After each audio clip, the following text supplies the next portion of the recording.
السلام علیکم۔ ایک مرتبہ رسول اکرم صلی اللہ علیہ وآلہ وسلم کی خدمت میں ایک انصاری صحابی حاضر ہوتے تھے۔ وہ نہ مالدار تھے، نہ کسی معزز خاندان سے تعلق تھا، صاحب منصب بھی نہ تھے، رشتہ داروں کی تعداد بھی زیادہ نہ تھی، رنگ بھی سانولا تھا، لیکن اللہ کے رسول صلی اللہ علیہ وآلہ وسلم کی محبت سے سرشار تھے۔ بھوک کی حالت میں پھٹے پرانے کپڑے پہنے اللہ کے رسول صلی اللہ علیہ وآلہ وسلم کی خدمت میں حاضر ہوتے، علم سیکھتے اور صحبت سے فیض یاب ہوتے۔ ایک دن اللہ کے رسول صلی اللہ علیہ وآلہ وسلم نے شفقت کی نظر سے انہیں دیکھا اور ارشاد فرمایا، اے انصاری صحابی، تم شادی نہیں کرو گے؟ صحابی نے عرض کیا، اللہ کے رسول، مجھ جیسے آدمی سے بھلا کون شادی کرے گا؟ اللہ کے رسول نے پھر پوچھا، تم شادی نہیں کرو گے؟ اور وہ جواباً عرض گزار ہوئے کہ اللہ کے رسول، بھلا مجھ سے شادی کون کرے گا؟ نہ مال و دولت ہے، نہ خوبصورتی۔ اللہ کے رسول صلی اللہ علیہ وآلہ وسلم نے تیسری مرتبہ ارشاد فرمایا، تم شادی نہیں کرو گے؟ جواب میں انہوں نے پھر وہی کہا، اللہ کے رسول، مجھ سے شادی کون کرے گا؟ میری شکل بھی اچھی نہیں، نہ میرا خاندان بڑا ہے اور نہ مال و دولت رکھتا ہوں۔ اللہ کے رسول صلی اللہ علیہ وآلہ وسلم نے ارشاد فرمایا، تم فلاں انصاری کے گھر جاؤ اور ان سے کہو کہ اللہ کے رسول صلی اللہ علیہ وآلہ وسلم تمہیں سلام کہہ رہے ہیں اور فرما رہے ہیں کہ اپنی بیٹی سے میری شادی کر دو۔ انصاری صحابی خوشی خوشی اس انصاری کے گھر گئے اور دروازے پہ دستک دی۔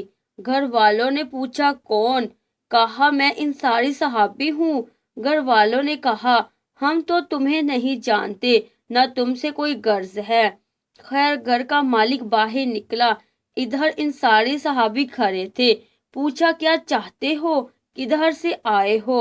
اس نے کہا، اللہ کے رسول صلی اللہ علیہ وآلہ وسلم نے تمہیں سلام بھجوایا ہے۔ یہ سننے کی دیر تھی کہ گھر میں خوشی کی لہر دوڑ گئی۔ اللہ کے رسول نے ہمیں سلام کا پیغام بھجوایا ہے، ارے یہ تو بہت ہی خوشی کا مقام ہے کہ ہمیں اللہ کے رسول نے سلام کا پیغام بھجوایا ہے۔ صحابی کہنے لگے، آگے بھی سنو، اللہ کے رسول نے تمہیں حکم دیا ہے کہ اپنی بیٹی سے میری شادی کر دو۔ صاحب خانہ نے کہا، ذرا انتظار کرو، میں لڑکی کی ماں سے مشورہ کر لوں۔ اندر جا کر لڑکی کی ماں کو پیغام پہنچایا اور مشورہ پوچھا۔ وہ کہنے لگی، نہیں، میں اپنی بیٹی کی شادی ایسے شخص سے ہرگز نہیں کروں گی جس کا نہ خاندان، نہ شہرت اور نہ مال و دولت۔ ان کی نیک سیرت بیٹی بھی گھر میں ہونے والی گفتگو سن رہی تھی اور جان گئی تھی کہ حکم کس کا ہے، کس نے مشورہ دیا ہے۔ سوچنے لگی، اگر اللہ کے رسول صلی اللہ علیہ وآلہ وسلم اس رشتہ داری پہ راضی ہیں تو اس میں یقیناً میرے لیے بھلائی اور فائدہ ہے۔ اس نے والدین کی طرف دیکھا اور مخاطب ہوئی، کیا آپ لوگ اللہ کے رسول صلی اللہ علیہ وآلہ وسلم کا حکم ٹالنے کی کوشش میں ہیں؟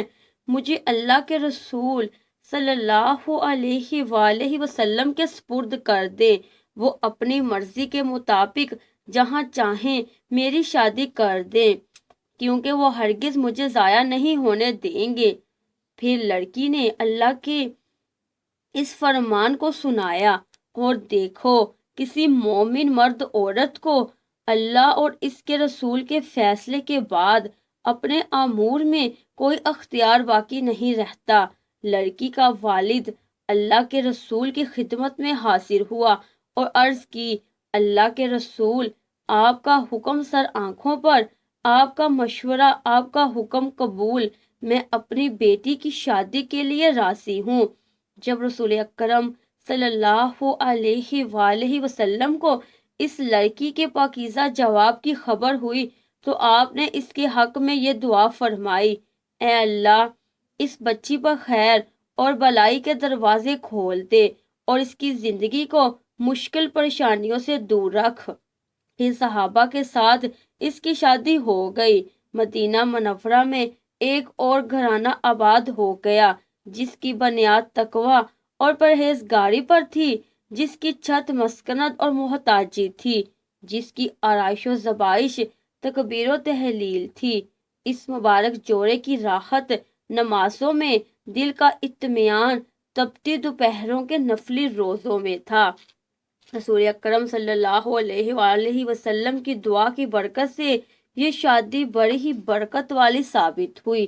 تھوڑے ہی عرصے میں ان کے مالی حالات اس قدر اچھے ہو گئے کہ ان ساری گھرانوں کی عورتوں میں سب سے زیادہ خرچیلا گھرانہ اسی لڑکی کا تھا۔